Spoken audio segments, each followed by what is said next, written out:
Bien le bonjour, mes amis. Que Dieu vous bénisse tous et plus. Qu'il fasse de chacun de vous, de chacun de nous,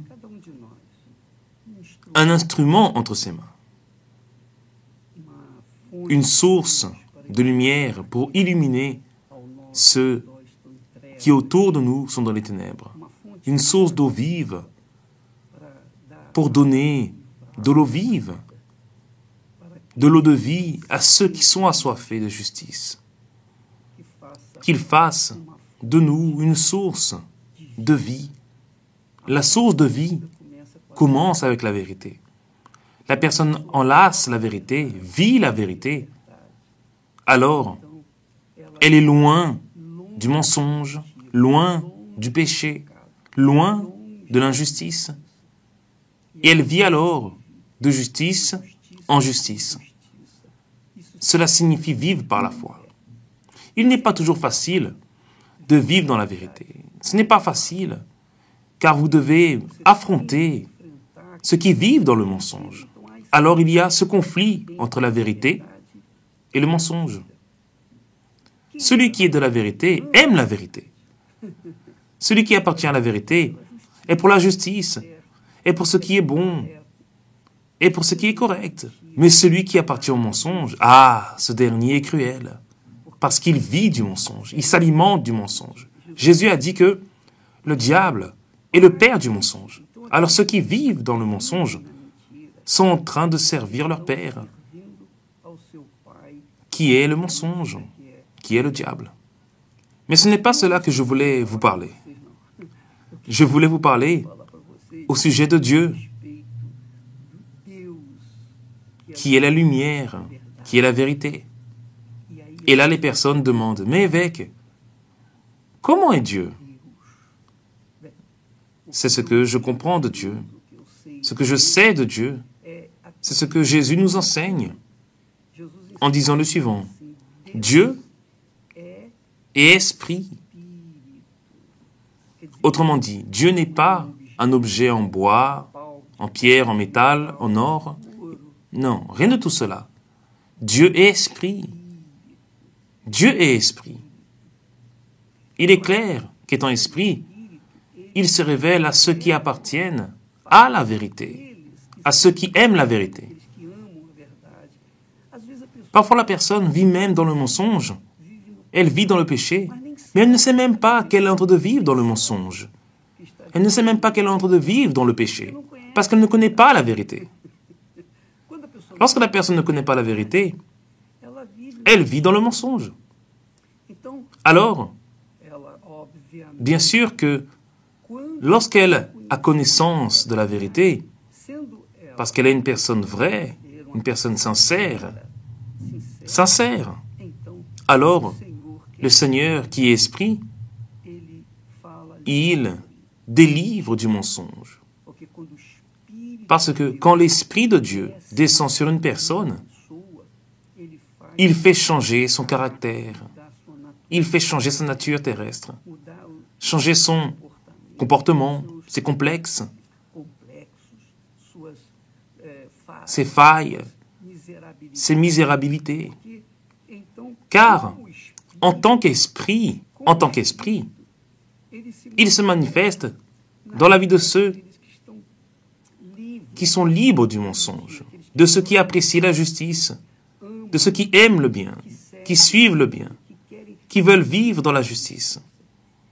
Alors l'Esprit de Dieu choisit les personnes sincères, même si elles sont dans le péché, pour les délivrer, pour qu'ils puissent alors habiter en elles et à travers elles, et répandre sa lumière, apporter sa vérité, manifester son parfum, où que cette créature aille. Cela est intéressant, n'est-ce pas? Car Dieu ne va pas utiliser un morceau de bâton, un morceau de bois, un objet en plâtre.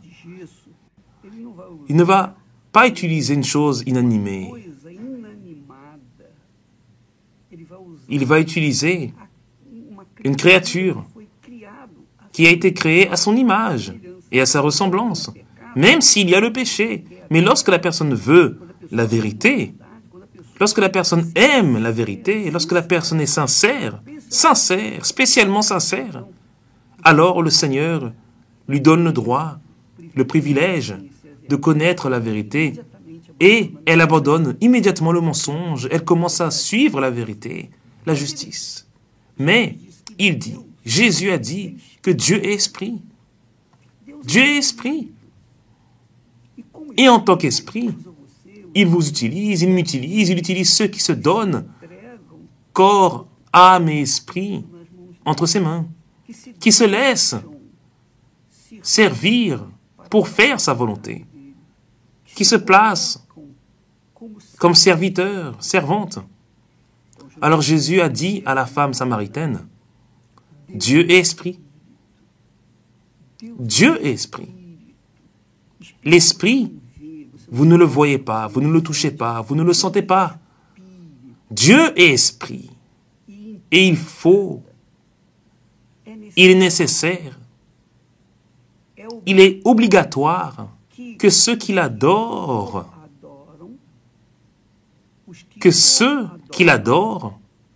l'adorent en esprit et en vérité.